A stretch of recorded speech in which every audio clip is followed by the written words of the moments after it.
Welcome to the National Women's Fitness Academy podcast. We're here to talk about women's health, female hormones, body image, and all things health and fitness.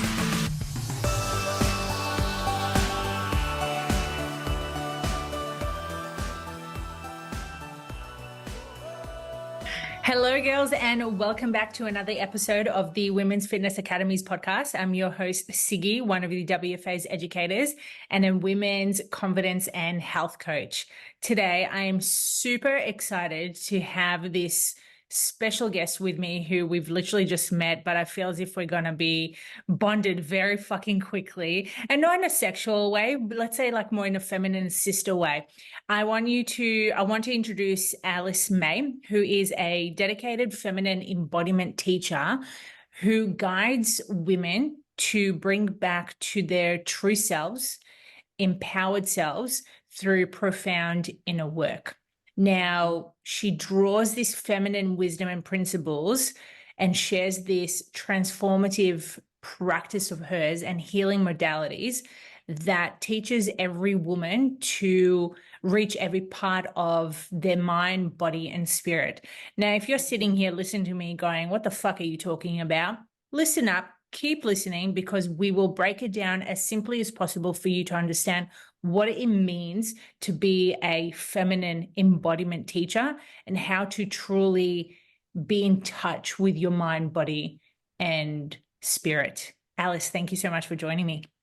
Babe, thank you so much for that grandiose introduction. I'm like vibrating already, every inch of my body. I'm like, I need to wrap myself around you. I'm going to just take that and record it, like go to sleep with it, wake up to it. Thank you, babe. I'm so grateful to be here. Really excited for this conversation. Me too. You're actually welcome to use it as an affirmation if you want every morning. Oh, yeah. Absolutely. Oh, wow. I want our listeners to have a better understanding what inspired you to become this authentic intimacy type of coach, and how did your personal journey lead you to this path of supporting women in claiming their whole expression as well? Yeah, so my name is Alice. In Greek, it's Aletheia, which actually means truth. So my name translates to truth in Greek. And I feel like I came out of the womb just wanting to change the world and save the world. I came out of the womb disco dancing and backflipping, going, all right, this is it. I'm here and I have a big mission. And I've always just been a natural counselor, therapist, sister, pillow for pretty much all people in my life, my whole life. 2019, I moved to New York City. I had a major rock bottom moment in my life. So it was just like all of the external content that I was being faced with, which was the relationship I moved over with quickly broke down, another codependent, 100th codependent relationship I was in. I lost $80,000 on a poor property investment back in Australia. I was being pulled into a legal battle. I was being threatened with having to declare bankruptcy at 23 years old. Homeless, heartbroken in New York City. Now you need New York, it's not the cheapest place to be. So I was actually couch surfing between like people's places I'd just met a few weeks prior, literally.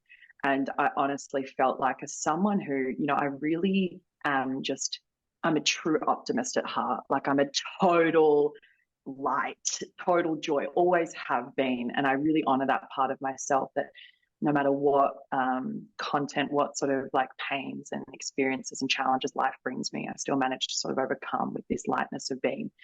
But this point in my life, it was really hard for me to find the light. And I remember just carrying my 2 suitcases on Mesrel Street, Brooklyn, with all the belongings I had. I sold everything back in Melbourne. I didn't own anything. And I felt like I was carrying the last pieces of myself. And all of a sudden, it just started torrential pouring and storming.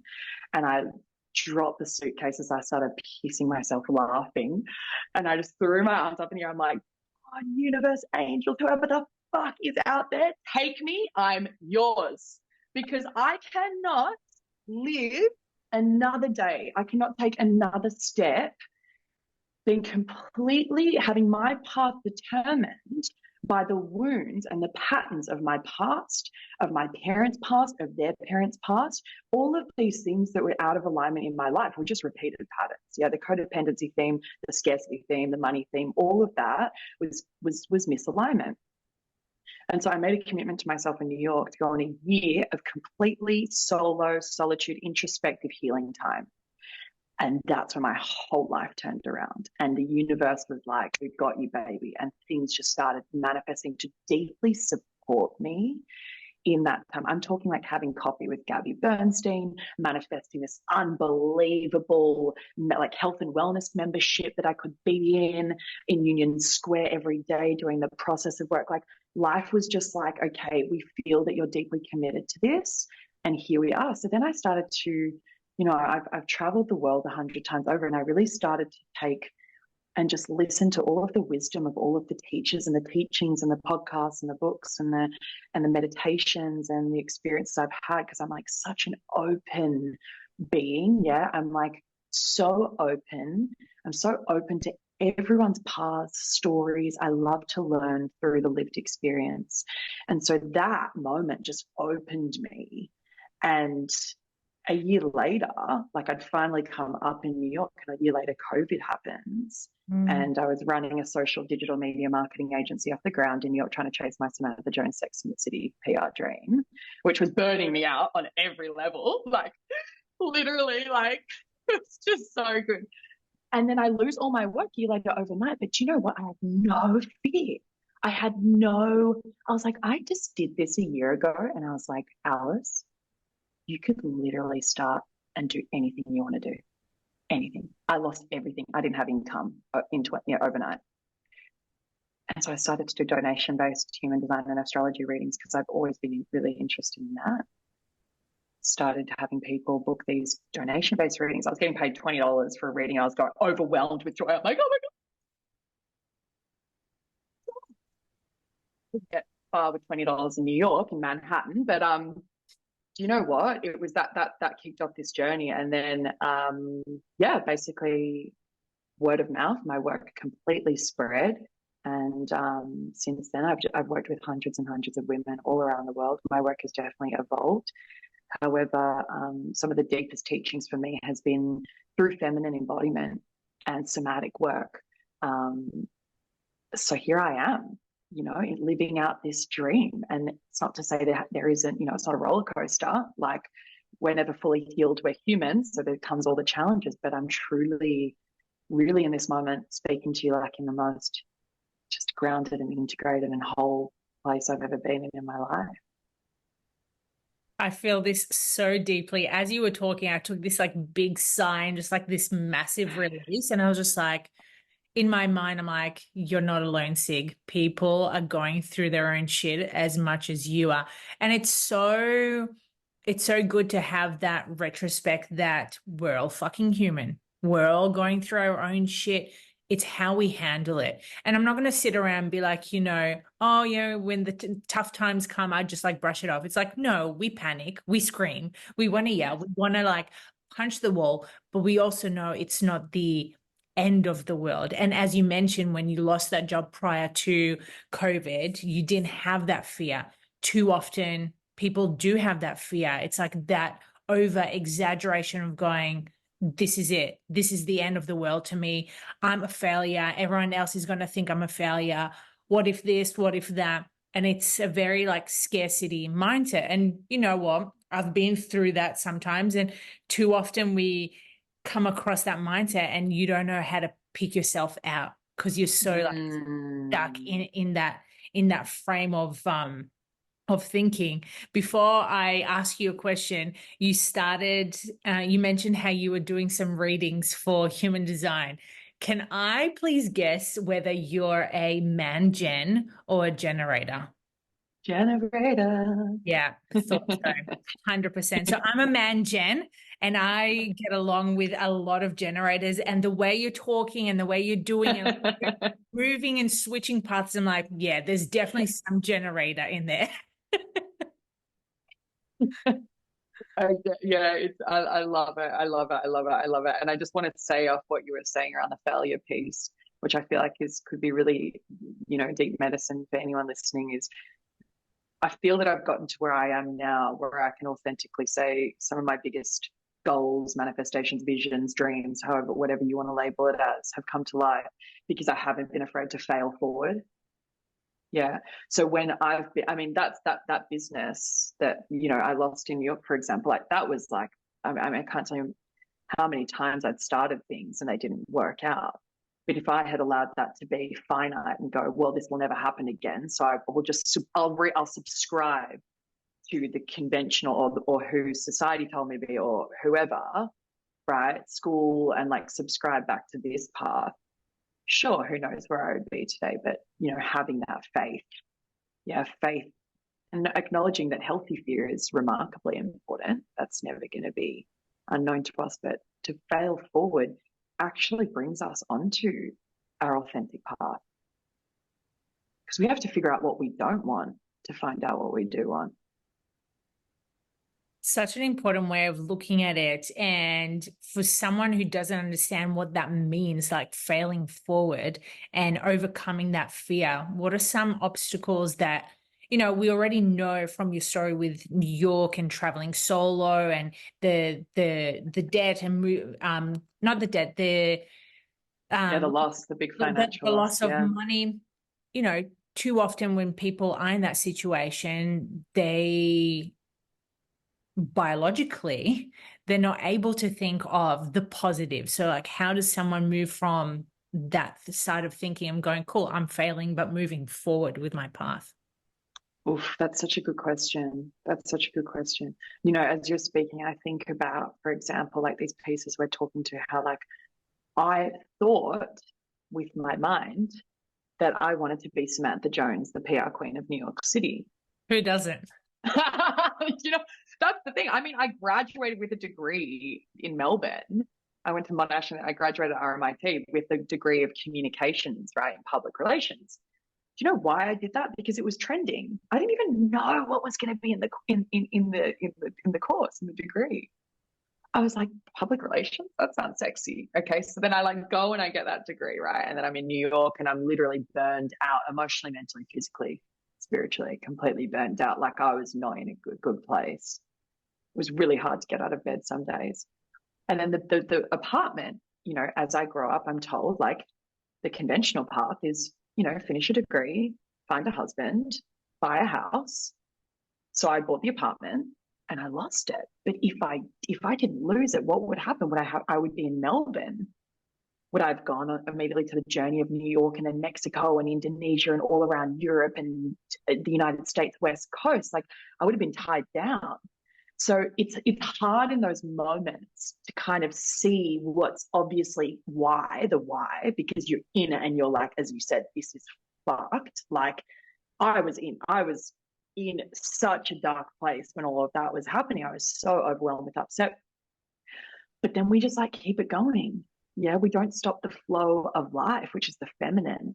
So if we can allow that, like if we can just be in that flow and kind of go like, okay, if both sides are always going to exist, there's going to be good times, there's going to be bad times, there's going to be challenging times, there's going to be majorly uplifting times, rather than attached to both of them, kind of makes the experience a lot more exciting. Because then as we'll go into the conversation, once you develop the tools in the toolbox, yeah, where meditative practices, somatic practices, your maybe plant medicine, whatever it is, once you start to find your medicine and you start to commit to that every single day, you will begin to face those times with excitement. And like you said, not to say that it doesn't mean we're going to be like really emotionally charged with those times, because I've definitely found my peace within the chaos, but I'm super in tune and sensitive with my emotions. Like when I'm feeling sadness, I'm like, okay, run a bath, put on the saddest music I have, cry for 2 hours, then you're done. Yeah. And then let's shift the energy. But I will go deep into those feelings. I have anger and rage ritual practices. I have practices that allow me to feel fully those emotions and then go, okay, now what are we doing? Feel it fully. And then now what's our next step forward? So coming to find a spiritual practice says, I mean, my spiritual practice is my everything. It has been for years and years and years and years. So when I go through these moments and I go through these challenges and I find this hardship, where is my commitment at to my spiritual practice, which in essence is myself? Mm. It's such a profound way of looking at it, because I know a lot of our listeners may or may not understand what we're talking about, but in true essence, it's coming back to your understanding of yourself, your intuition, your belief in yourself. And too often as women, we don't believe our intuitive feelings. It's either brushed off, or we think we're being irrational, or we think it's just the anxiety erupting. But as you mentioned, it's like moving forward with the feminine, because too often we are in this like masculine dominant world where it is quite challenging to move past that and gauge with the feminine or gauge with the spirituality. You mentioned a couple of times around somatic work. What is somatic embodiment work for someone who doesn't understand? I think a great way to sort of express is through like my own lived experience and stories. So, for example, let's tap into anger as an emotion, right? There's a fantastic book called The Body Keeps the Score. I mean, if you are familiar with Gabor Mate, who has written fantastic, remarkable books and texts all around this, but traditional therapy generally will split our head and our body as a generalization. So we're acting as if trauma is only stored in the head, in the upper above the neck. Our body is the one that feels, experiences, texturizes every single moment of our life. So trauma is not just stored in the mind, in the brain. Trauma is, we're not just cutting off this flow, it is energetically stored throughout the entire system, right? Throughout the entire body. Now, we probably, a lot of listeners hearing today obviously are on some sort of self-development journey. So I'm sure they're familiar with the nervous system. Okay, and there's a lot of focus today and a lot of somatic work around the nervous system. So somatic is actually getting into the trauma that's in deep within the system of the body.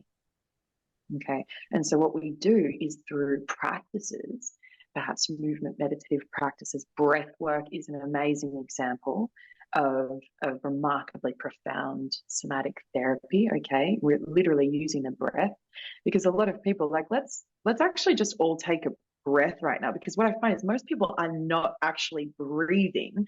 So if you just close your eyes with me for a second, babe, and just sit back, close down the eyes. Through your mouth, I want you to take the deepest, longest breath you've taken today into your belly. Open and just exhale, relax your shoulders, your head, your neck, your eyebrows, your eyeballs. Beautiful. Go again. Deep inhale, long breath. Relax your forehead, relax your jaw. One more. Inhale. Hold the breath at the top. Feel energy moving throughout your entire body. And when you exhale, you're going to feel the most amount of peace overwhelm your entire system. Ease, your shoulders soft, your back body. And then just your natural cycle of breath deeply through your nose and out through your nose. Slow, long, gentle. Remaining with your eyes closed. And I invite you to just breathe peace into your body. Just a state of pure peace and calm. With like a melting sensation on every exhale.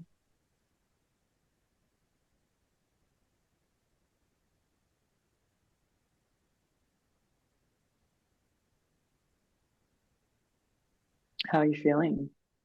Amazing. I could actually just have a nap right now. Yeah. All right, girls, I'll see you later. No, I'm joking. But right, it's like even using the breath as a tool. to create chefs throughout the entire system. And so, yeah, it's interesting because, you know, I don't have accreditations. I didn't study somatic therapy. A lot of people would project, of course, like, especially in the space now, because this space is blowing up, right? It's like really, it's starting to make big waves of impact.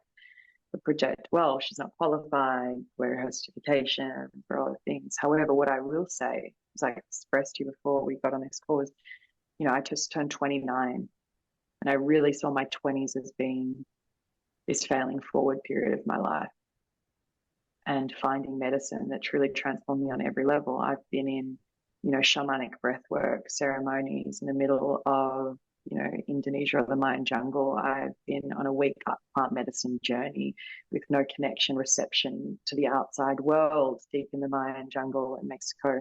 I've sat in a Jungian psychoanalysis therapy chair for this whole year. I've experienced so many Eastern, Western, new, old age modalities of healing, of therapy. Anything that I came across, I tried to support me in my challenges that were alive, that have been alive in this journey of my life. And so, you know, we can read all the books, we can listen to all the podcasts, okay? Like, but the work is in the everyday. And so I really prided myself on being an open book to all therapies, even just sitting in communities in Mexico that I was so inspired by, because they're so free from technology and they're actually together, mothers, fathers, grandparents, children, all together as family dynamics. Yeah, so it's like taking all the energy of this wisdom that I've taken, and that's what I offered to all of my, you know, the women who journey into my space. It's like you get that whole treasure chest of, again, ancient, modern, Eastern, Western wisdom. Yeah. And the journey to become a teacher is to live as a student.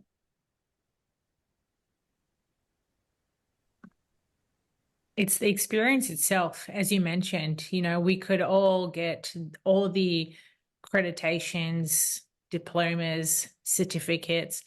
If you're not able to put that into place into your everyday routine, habit, lifestyle, what's the fucking point?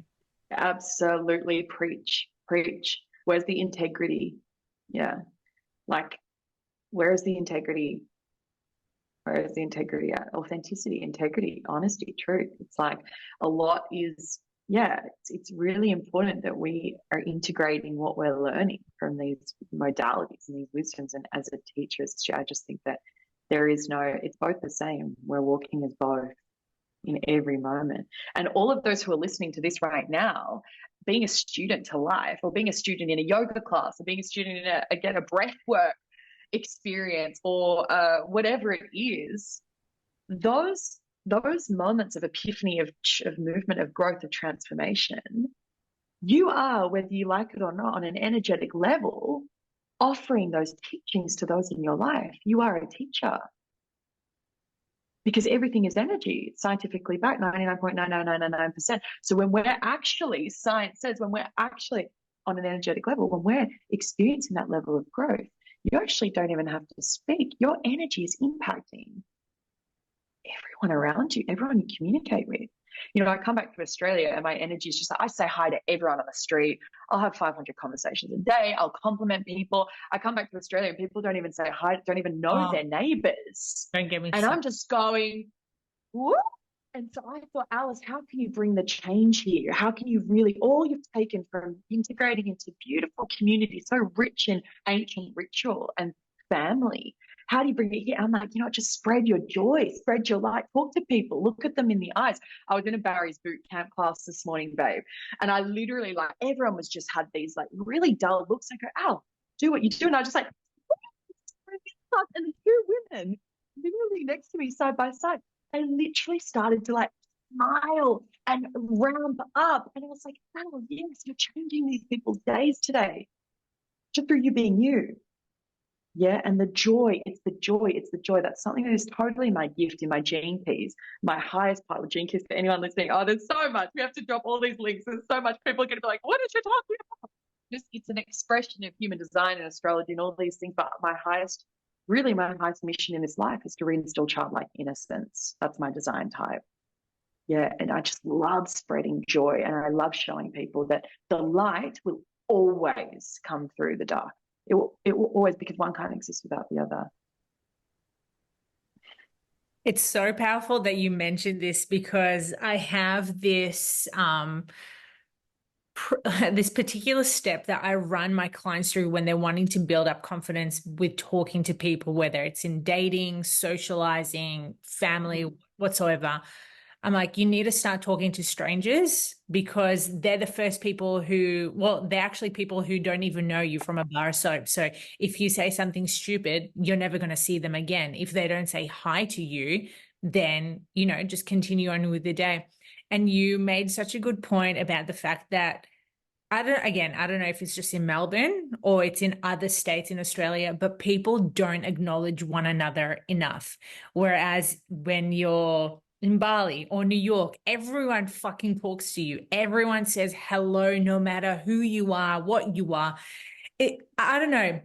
Maybe we're just bred a little bit different, and we're open to acknowledging people and be like, hello, how are you? Or just like, good morning. I think a lot of these changes will be able to, again, bring that light into us. Yeah, babe. And you know what? I'm someone that has experienced like deep trauma around being severely bullied when I was at an all-girls high school here in Sydney. Severe bullying that led me to dimming my light in many moments of my life, and also just genuinely being, you know, afraid to approach people in any kind of context. And as you said, I mean, I've walked my life in this level of openness since doing deeper healing work and self-development work, but also, yeah, there are going to be people that are going to completely resist that. Why? Because no one has offered that level of openness or invitation, or they haven't felt seen. Yep. So whenever we're even getting those responses, it has nothing to do with us, right? However, I can tell you and everyone listening, 99% of the time, if you just smile and say good morning to your barista, how are you, in the morning, 99% of the time you're going to get a, really good, how are you? Yeah. Versus, yeah, just smile on black. Yeah, okay, $5.99, great. Okay, walk away. The difference in energetics, no, it's exciting to actually go, you know, yeah, it's a journey. I love that that's something you bring your clients into. I love that because that is such a beautiful way to build confidence. Because it's like, honestly, I've walked this path and I've been having just a lot coming up about the, you know, what's happening on the world stage at the moment on an emotional and empathic level these past days. And I just think to myself, you know what? We are just continue to witness levels of violence and aggression and war that are just continuously trying to separate us even more and even more and even more and even more.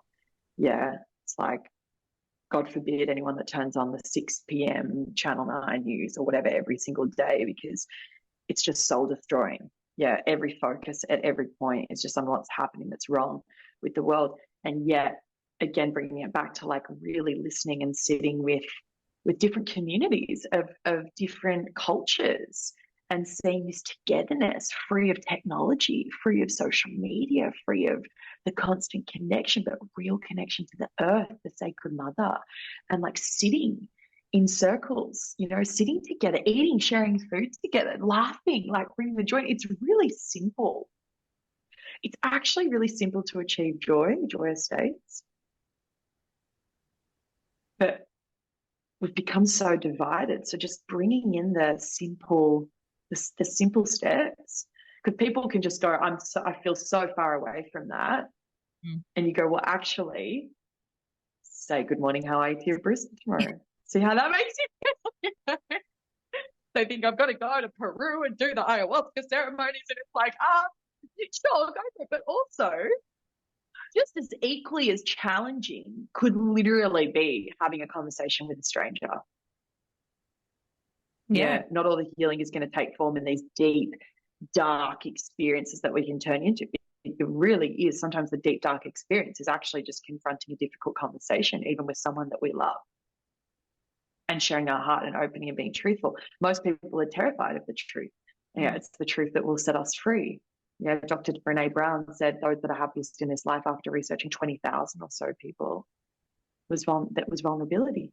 The happiest people in life were those that embraced vulnerability. You can't buy that. Mm. You literally can't buy, like, that's a practice. You can practice that every day. Hello, good morning. How are you? Yeah. Yeah. Too often we hold ourselves back from actually being vulnerable because of our past experiences, whether it's, as you mentioned, like bullying or being picked on, or just not having that confidence, whether you think you're not good looking enough or tall enough or skinny enough or strong enough or whatever it is. Whatever stories we keep telling ourselves not to do that one thing is what's holding us back and what's building up on that fear and that scarcity. Absolutely. And I'll tell you what, like, that is why, particularly in the spaces that I guide, it's a complete deprogramming, reprogramming. It's like a complete demolishing of these stories, these narratives of who we were supposed to be, how we are supposed to look, how we are supposed to talk, how we are supposed to walk. It is a complete shedding and unraveling of all of those pieces. I just ran a retreat in Byron Bay. I had a group of remarkable women come and join for this 4 days up in Byron. One of my absolute most powerful, beautiful ceremonies that I guide, inspired by one that I went to in Bali years ago. I lived 6 months in Ubud during pandemic, and went to this beautiful ceremony. It's an ancient tradition. It's this clay, mind clay ritual, and so I did this cacao and clay ceremony. Yeah, and it literally is symbolic of stripping back all the layers, stripping back all the items of our clothing, and then the sisterhood together, literally painting clay on the other sisters' bodies in reverence to the perfection of that which we have so constantly as women criticized, judged, abandoned, traumatized. And so for me, so much of my journey with having such a complex relationship with my physical body, which a lot of my work is the reclamation of a woman's relationship with her physical body, is actually like this deep path of asking for forgiveness from my body, of saying, mind, you're free of this. This isn't up to you. This isn't you anymore. All these stories, all these narratives, all these implantations of front magazine covers, of social media, of, this generic way that we were supposed to look as a woman, right, or be or act. And it's like, oh, hang on a second. We literally, in these programs that I'm running, these retreats, are literally pull back the layers and return to this total, it's like witnessing the innate just nature that we are, in all the shapes, sizes, curves, textures, colors. It's so remarkably beautiful, and it's a true act of vulnerability and asking of forgiveness to recreate this new path and reclaim this feminine way of being through the physical. It's such an important way to look at it, because as you mentioned, especially for women, we face these certain pressures of being a certain way or behaving a certain way or speaking a certain way or dressing a certain way. And we have these societal pressures and expectations that are impacting our self-expression. And as you mentioned, being bullied in a girls' school, or just having these constant ideas of what you should be looking like because of what society tells you.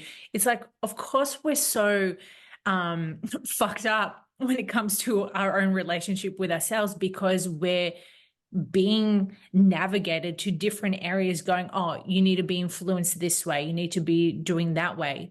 With your retreats or even with your coaching, how do you guide women in navigating and overcoming these pressures and expectations of, having to be or, behave as a certain way?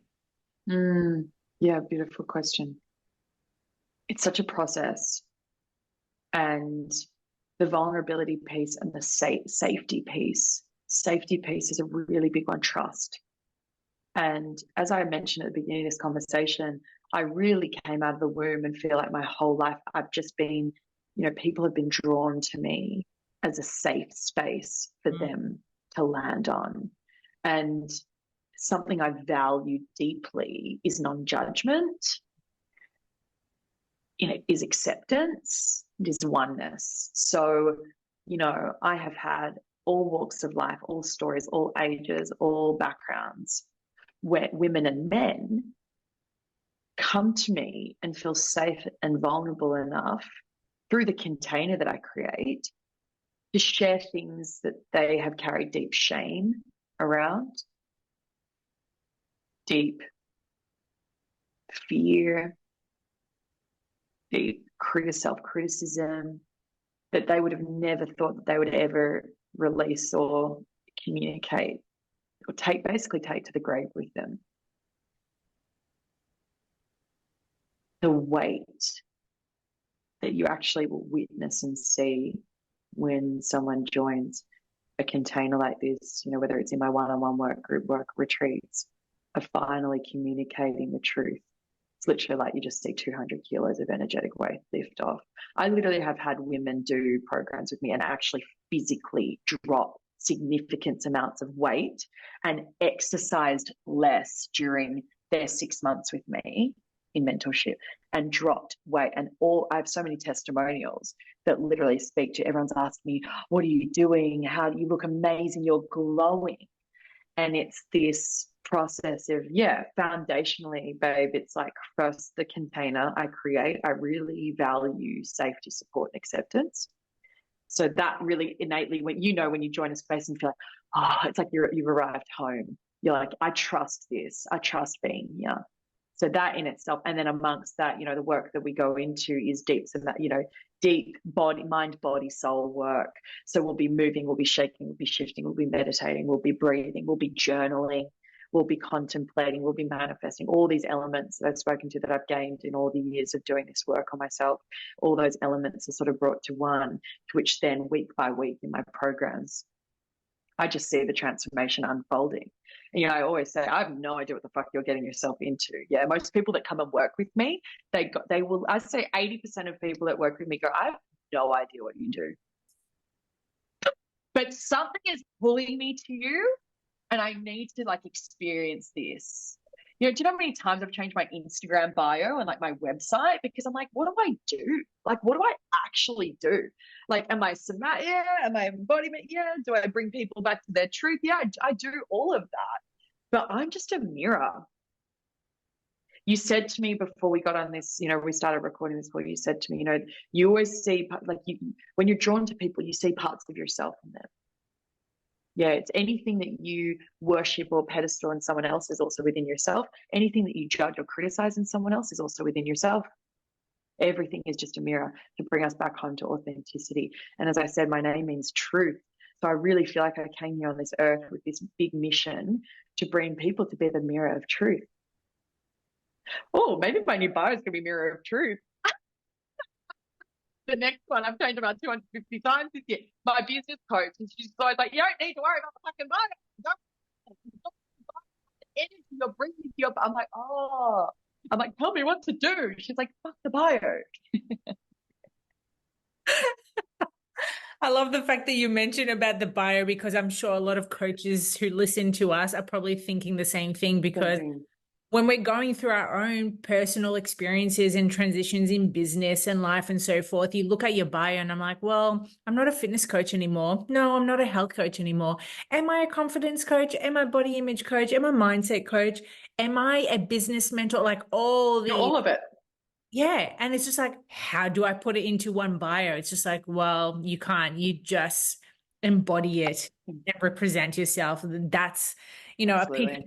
as we mentioned, going back to what we said before, you could do all the qualifications, read all the books, do all the fucking things, but if you don't practice it and you're not authentically showing up as that person, no one's going to relate to it. No one's going to buy into it. Everything is energy. So I'm landing on someone's page, or I'm on Instagram and I'm landing on someone's page and I'm like, whoa, this feels good. I don't even know where I am. I'm just like feeling away. Yeah, and again, I can go on someone's page that might have 1 million followers and whatever, and feel nothing, have all these certificates and feel nothing. So it's like my life has been so guided by the feminine feeling, my feminine feeling and being. Like you said, a lot of women have lost connection to their intuitive part, which is literally one of the most powerful parts we have as women to ourselves is our intuition, the wisdom of our body, the yes, no. Our body is constantly speaking to us. Yeah, don't worry about the bio. Just tap into what energy we're bringing, and how, more importantly than Instagram or social media, what energy are we bringing to our everyday life?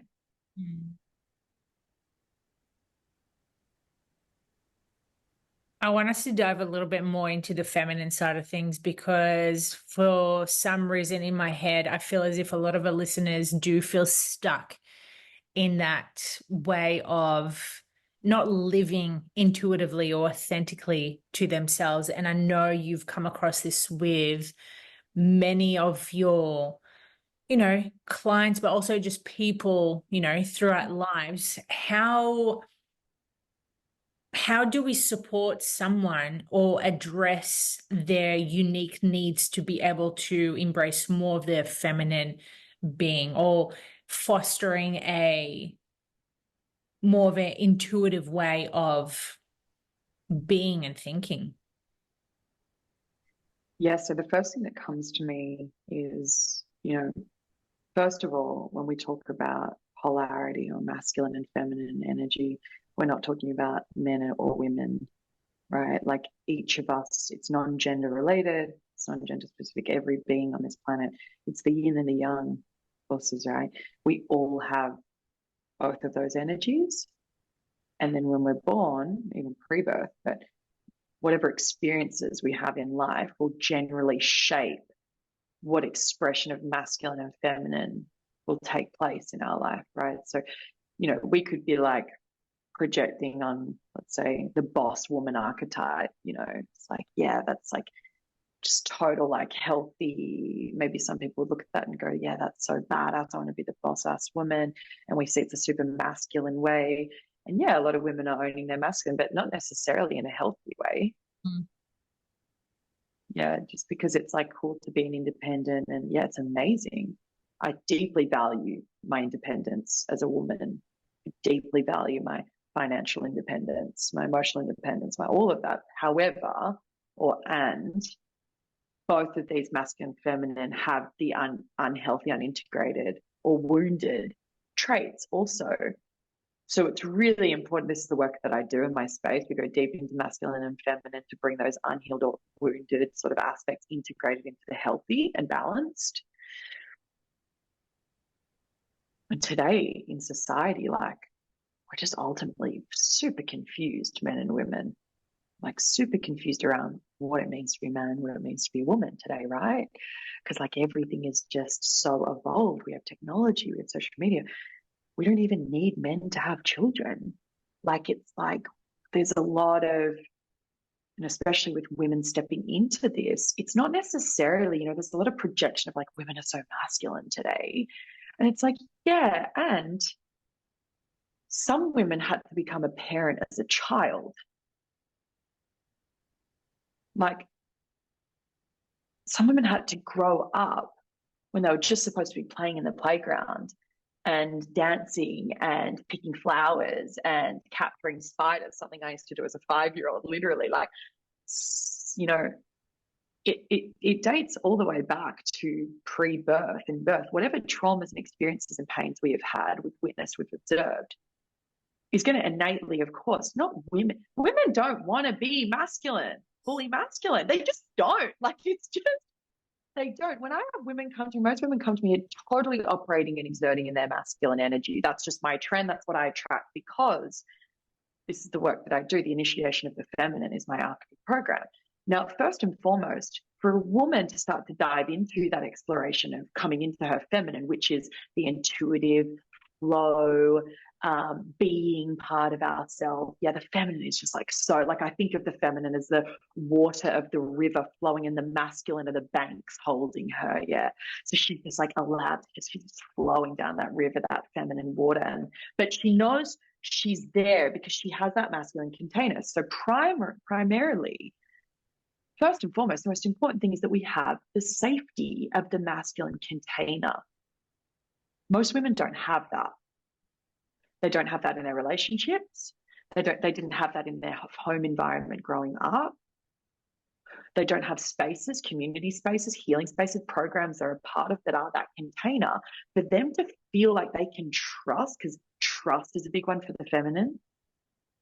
If she's without trust, she's going to just walk completely closed off to the world. Yeah.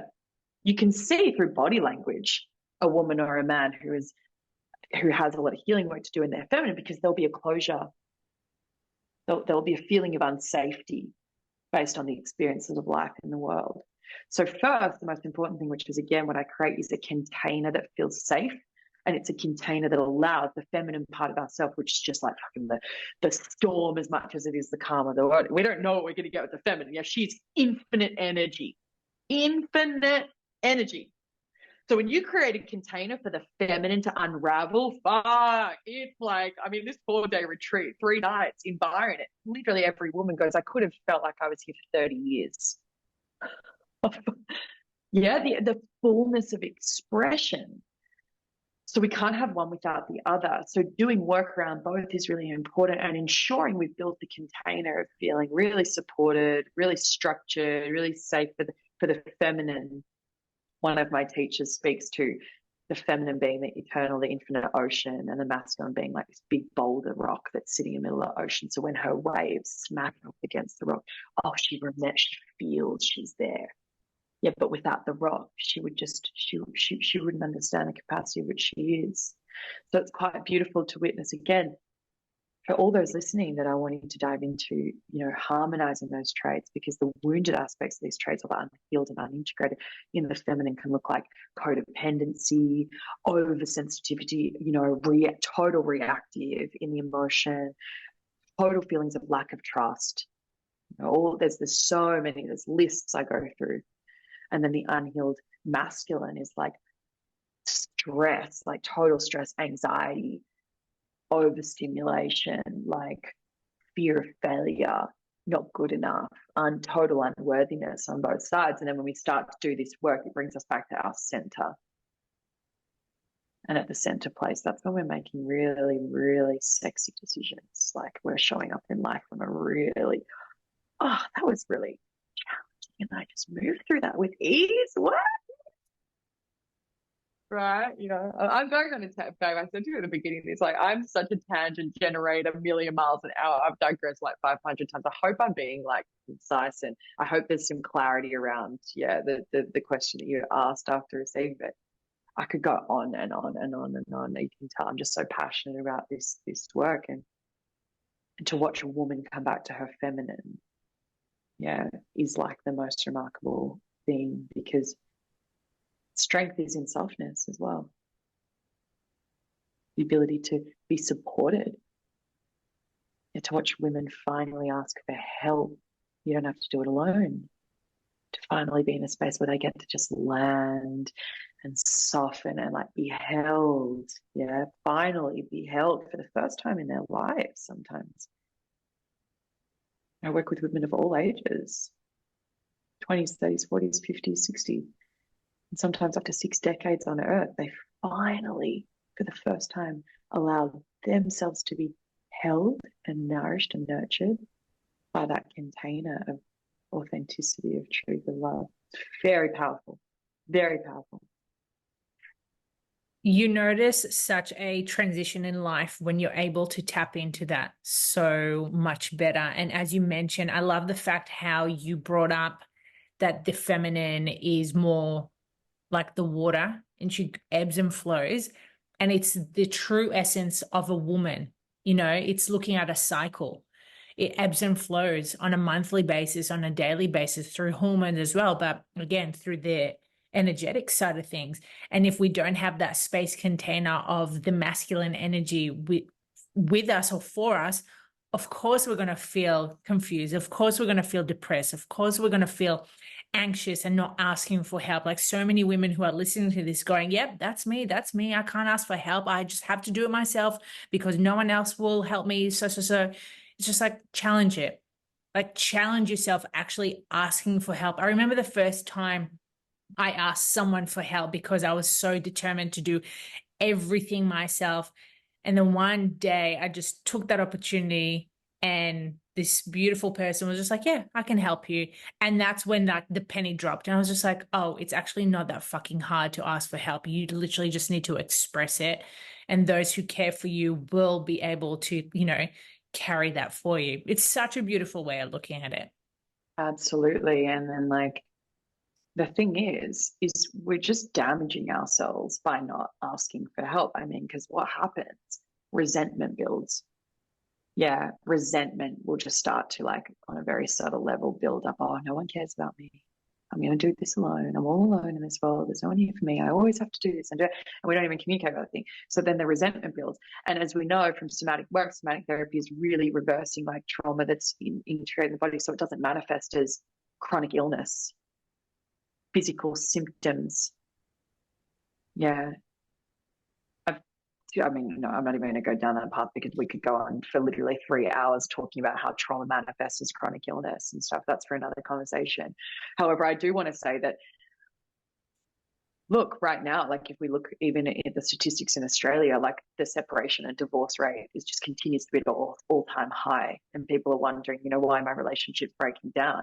And it's like how much resentment is carried from not expressing, from not being honest, for not asking for support and help. And especially as a woman, it's just like, again, we can come back to this polarity conversation around the feminine and masculine. For polarity to exist, one person will be in the feminine and the masculine. And it's so beautiful that, again, such deep healing can come from relationships, such deep healing. But we're literally so afraid to face each other in our rawness and our vulnerability and truth because of the abandonment wounds, the fear of rejection, all of that stuff. If I show someone my truth, are they going to walk away? Yes, people will walk away, and also people will come closer to you. Yeah, which ones do you want to be a part of your life?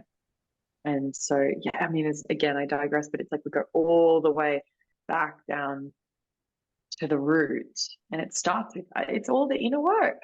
Mm. It's literally every day. I have not missed a day of some form of something in my life for a good 6 years, 7 years, that is honoring the inner work that I commit to every single day to build the resilience and courage and love, for every single part of this life, every single part of the journey. Every day, it's a commitment. The total, it because you've been in it. You're going through it. It's like every day you have to commit, no matter rain, hail, or shine. And honestly, people are generally just fucking lazy, if I'm honest. It's facts. Like, there's just so much laziness. It's like we get on the bandwagon all of a sudden, it's like, I'm going to meditate every day. And then two days, 3 days later, and then you start meditating. And we're so quick to give up on ourselves. Oh, okay. It's like, don't give up on yourself. Just get back on the bandwagon tomorrow. So making such hard commitments to yourself. Like, what about just bringing the intention of every single day I'm going to do something that's healthy for myself? It's like, you've got 5 minutes. Everyone that is listening to this podcast right now, absolutely. If you have the time to listen to this podcast episode right now, then you have the time for 5 minutes of Vipassana, silent meditation, or breath work. Or I'm an ambassador for the Open. I don't know if you are familiar with Open. Amazing community, amazing app. Open are their meditation breath work app. I just love it. I'm so connected. I've been practicing as a student there for ages, and then they asked me to be an ambassador because I was always posting about them on my stories. But we can share the link. There's a month free there. I've gotten so many people on this app. You could do a 2-minute breath work on that app. 2 minutes. Shift your state. I don't have time. Got so many things on my list. Yeah, 2 minutes. You know what I'm saying? I definitely do. And it's just like, it's adding those 2 minutes on your to-do list. Again, I always remind myself when I get into those shitty mindsets. And I'm not going to sit here and be like, oh, I'm perfect. I just, go along with life feeling like all lovey-dovey. It's just like, no, we all have a fucking shit every day. But I'm so like yourself, I'm so well aware. I've done the work. I'm doing the fucking work every day for, probably as long as you have now, for 6-7 years. And whenever you get into that state of resistance, I always ask myself, I'm like, I have the choice to either stay in this negativity or I have the choice to alter this state and do something that's going to enhance me and feel better. Sometimes I will stay in that state, as you mentioned, either like watching Netflix or, sitting on the couch and just fucking crying it out for an hour or two. But then you move on. You have the choice. And I always refer this to my clients as well, who, it's funny because we say people are lazy. I find also that they're quite frightened of the fact of sitting in silence in meditation. I remember the first time I meditated, I was just like, this is a fucking crock of shit. Terrifying. Yeah. I was like, I don't want to sit with my thoughts. And again, that's something that a lot of people fear because they do not want to face what's actually happening in their head. But that's the beautiful thing about it. Babe, 1,000%. And it's like, okay, let's say like you start an exercise journey. You haven't exercised in your entire life. You haven't done any form of exercise, let's say for 20 years or 30 years. And then all of a sudden you're going onto that journey. You're not all of a sudden doing a 10K run the first day that you decide that you're going on a health and fitness journey. Yeah. What do? It's literally, Rome wasn't built in a day. It's building blocks. You go for a 10-minute walk.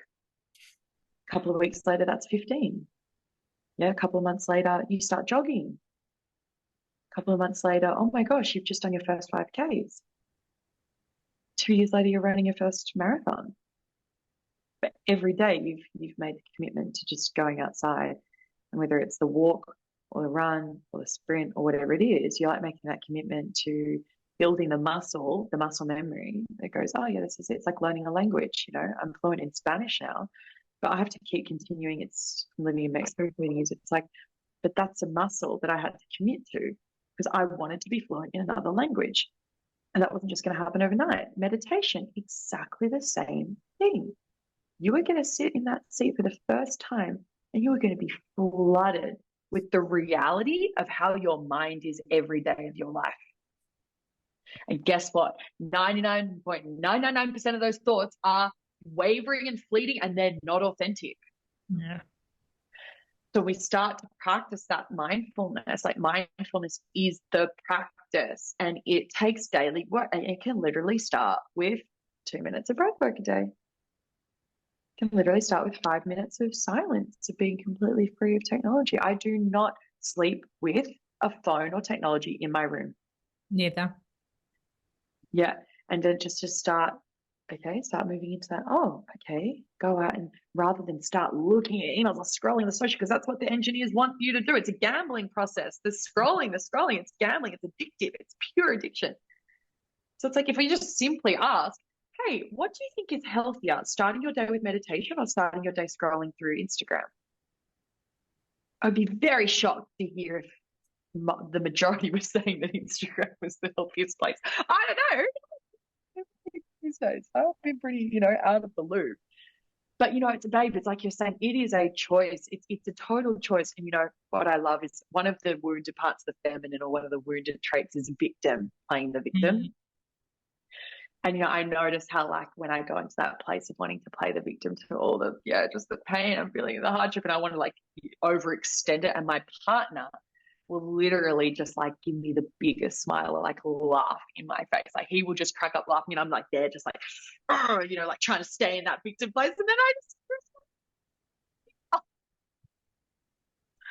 it's so easy. Yeah, like, thank you for being that mirror. Thank you. Yeah, it's so easy to, it's honestly, it's far easier to actually just choose to be positive than it is to be negative. It's so much harder to stay in the negativity of it all. It really is on every level. It's damaging, even with the relationship I have with the world and what's happening currently.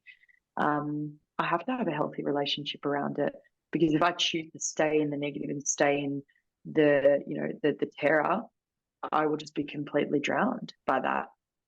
So the way that I actually can help is by doing this joyful, loving work on myself to expand my capacity to be able to support the rest of the world with my energy, with my, with my business growth, with all of the things that I can actually make a difference through just showing up in my joy every day. I already am because I'm spreading that light. And then the person that you're working with spreads the light to their two people in their closest sphere. And then the domino effect just keeps going and going and going and going and going. So yes, the work is scary, but it's not supposed to be easy. It's work. It's called work for a reason. It's work. 100%. And, kudos to you for doing the work, and kudos for you to making a change. We're all needing it, and too often people need that reminder that if you're willing to stay in that victimhood or that negativity, then that's a choice that you're making. But there's always the way out. There is always a way out. Yes. Yeah. I just want to hug you. I just want to wrap myself. You will in a couple of weeks. I know, really. You definitely will. My God, what a fucking awesome conversation, babe. Before we head off, how can our listeners get in touch with you? How can they work with you? How can they get amongst this fucking energy? Yeah. So please connect with me on Instagram at Alice May Redmond, AliceMayRedmond. Send me a DM. I have my baby, my firstborn baby, which is my alchemy program, which is the 8-week initiation to the feminine. Program that's starting, we're doing an opening ceremony at the end of this month, but then it'll be properly starting in January. So for all the beautiful listeners that DM me, I'll give you a little sexy love code for you, little family code. And yeah, that's the best way to connect with me. Just so grateful to have been here, so grateful to all who have listened and shared in this beautiful, I believe that it's a calling, right? We receive and we feel that energetic calling to be somewhere, to receive something, some transmission. So it's just like, so nice to be a part of that and to be a part of your calling and vice versa. And I'm just so grateful to have you in my life. For life now, babe. Yeah, literally. Watch me harass you now. Perfect. Please do. I'm ready. I love it. Well, girls, if you enjoyed today's podcast, I sure fucking did. Please make sure that you share it. Tag us at the Women's Fitness Academy, tag myself, tag Alice, and then, if you found this super useful, leave us a review as well. We will love you forever. And then if you're wanting to share it extendedly with friends, share that link with them, and that way they can get their own copy of this podcast for free and get all the abundance of tips that we've shared with them today. Thank you, babe. Thank you, everyone.